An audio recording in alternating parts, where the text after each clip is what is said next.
Ya jadi begini ya, jadi pandangan masyarakat, pandangan yang di luar orang hukum itu kan jadi berpikir bahwa kalau saya sama sekali tidak ada ya, penegakan hukum ya harus murni penegakan hukum. Tidak boleh ada intervensi apapun gitu. Tidak boleh harusnya.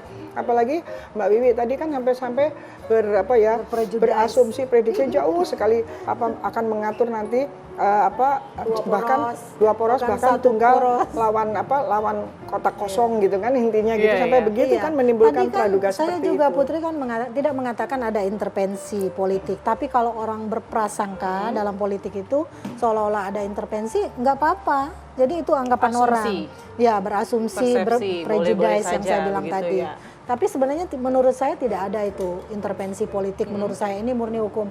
Masa sih KPK mau bermain-main dengan intervensi politik? Itu satu. Tadi kan saya kemukakan, kalau tidak sekarang, nanti diperiksanya atau ditentukan sebagai tersangka setelah dia terpilih, lain lagi omongannya, tetap aja sama seperti narasinya. Ini intervensi politik supaya jangan dilantik dan sebagainya. Jadi semuanya akan berkelindang dalam persoalan yang sama. Kalau soal teori dramaturgis, saya mau otak-otak teori itu ya selama 22 tahun ya Mbak Yenti. Saya tuh tahu benar itu apa yang pernah dikemukakan Erving Goffman itu. Panggung depan sama panggung belakang menurut dia adalah sesuatu yang punya posisi masing-masing. Di politik Indonesia itu tidak ada panggung depan yang percis, panggung belakang yang percis. Jadi panggung depan sebuah wilayah yang steril dari penonton nggak terlihat. Apa yang mereka mau katakan, apa yang mau mereka lakukan. Karena apa? Persepsi di tiap elit tentang panggung politik itu beda-beda. Elit yang sama, praksi yang sama, bisa menganggap panggung depan itu sebagai panggung belakang salah satunya, padahal sama. Itu intinya. Tadi kan Bu Lely sudah bilang ya bahwa wajar saja kita punya beragam persepsi. Artinya publik boleh-boleh saja kalau berpikir bahwa ini ada unsur politik karena memang sudah ada rentetan kasusnya. Tapi saya mengatakan tidak ada intervensi, terlalu riskan untuk bermain-main di tahun politik. Mendegradasi KPK sendiri. Sabar.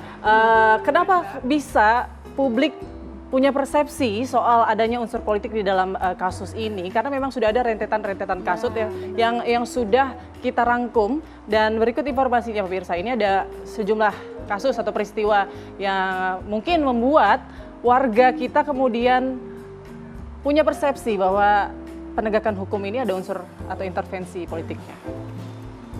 Ini yang pertama, KPK bantah pemeriksaan Caimin dipolitisasi. Prof Didik, hanya rakyat bodoh yang percaya.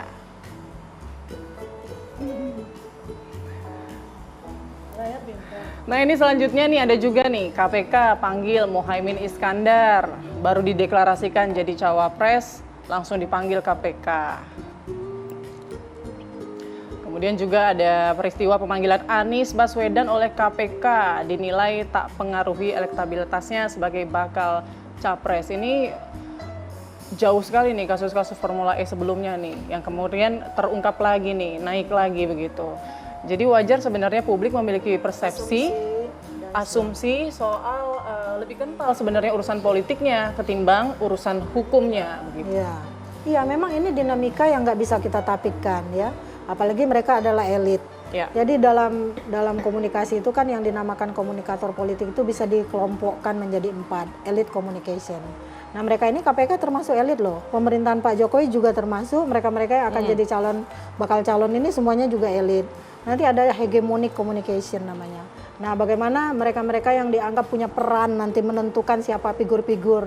Tadi seolah-olah Mbak Wiwi juga menyatakan akan ada 2 poros, lalu kemudian nggak ada lawan tanding dan seterusnya. Arahnya ke sana ya? Iya, seolah-olah ada hegemonik yang menentukan arah ke sana gitu. Lalu kemudian ada petitionary communication. Ini adalah kelompok yang membantah dan sebagainya. Baru kemudian associational communication. Nah, figur-figur semacam inilah, wah ini berada dalam pembelaan nih, baca itu tadi persepsinya langsung beda loh.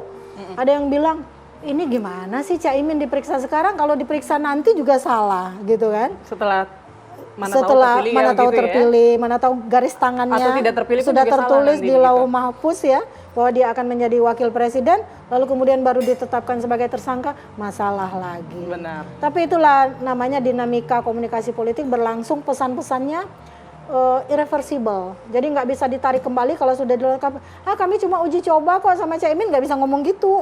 Jadi karena udah diperiksa gitu kan. Ya, itu. Nah, kalaulah kita anggap persepsi kita ini adalah murni hukum. Nah, saya pengen tahu nih Bu Yenti, konstruksi hukum dari kasus ini seperti apa? Kan belum disampaikan tadi ya, belum disampaikan, tapi kalau kita lihat media-media itu kan antara lain kan ada uang sekian dibawa gitu kan. Nah, uang itu dari mana sampai dibawa? Jumlahnya masih pasti tidak sesuai dengan profil sesungguhnya kan gitu ya. Bahkan amplopnya ada nama pemberinya loh. Oh, ya kalau ada amplopnya ada nama pemberi, kalau ada nama pemberi, nah tinggal dilihat memberikannya itu kenapa. Apa dia memberikan dulu supaya dapat apa, ataukah dia memang harus memberikan supaya dapat apa haknya? Ya, kalau yang beredar di media ini ada dituliskan nama pemberi, kemudian untuk mengamankan jabatan tertentu di lingkungan Kementerian Pertanian. Iya, kalau itu tadi ya? Kalau KPK kan bilangnya ada pemerasan gitu kan ya. KPK ya kalau nggak salah semacam pemerasan gitu ya. Pemerasan. Tapi muncul lagi dari media. Ya makanya dari media ada nama. Lah itu kan pemerasan dan penyuapan kan dua hal yang sama-sama ada pemberian, satunya memberikan karena dia diperas, diharuskan kalau untuk naik jabatan misalnya gitu, atau jual beli jabatan, atau ya untuk dapat jabatan atau mempertahankan jabatan saya memberikan sesuatu, berarti kan penyuapan. Kalau penyuapan antara yang disuap dan yang menyuap sama-sama dipidana, itu ada pidananya masing-masing. Karena ada penyuapan aktif, ada penyuapan pasif. Ada yang dipidana karena menyuap dan dipidana karena menerima suap.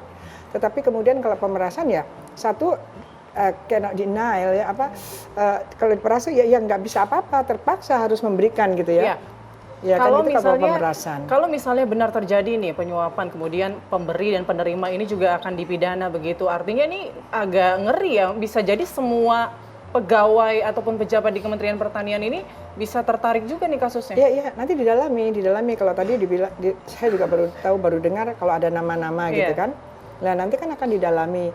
Kan misalnya dipanggil ada nama ini, ya? Dipanggil juga nggak? Iya, ya pasti nama-nama kan. Bahkan tadi disebutkan ada yang disebutkan namanya di pengadilan dulu disebutkan, sekarang diperbutkan lagi. Nah ini KPK harus menindaklanjuti supaya yang bukan dari hukum, Mbak Wiwi, ngerti, Bu Leli itu juga tidak curiganya jauh sekali kan jadinya ya.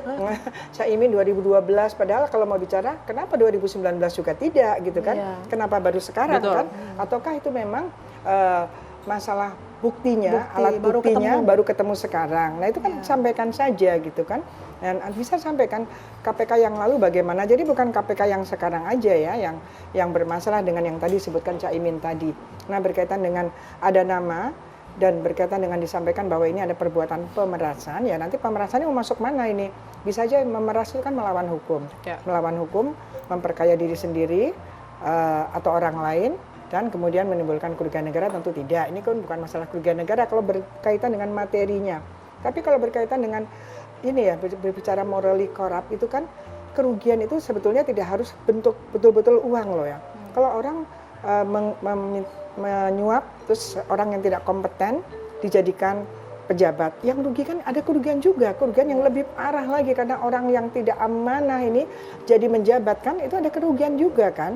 Jadi hal-hal seperti ini morally corruptnya itu, korupsi secara moralnya itu, moral hajatnya itu yang paling penting. Tadi ada pernyataan Mbak Yenti tadi yang mengatakan kenapa tidak dulu diperiksa, apakah karena KPK yang dulu tidak berani atau ada masalah, itu menurut Mbak Yenti apa? Mewakilin Putri.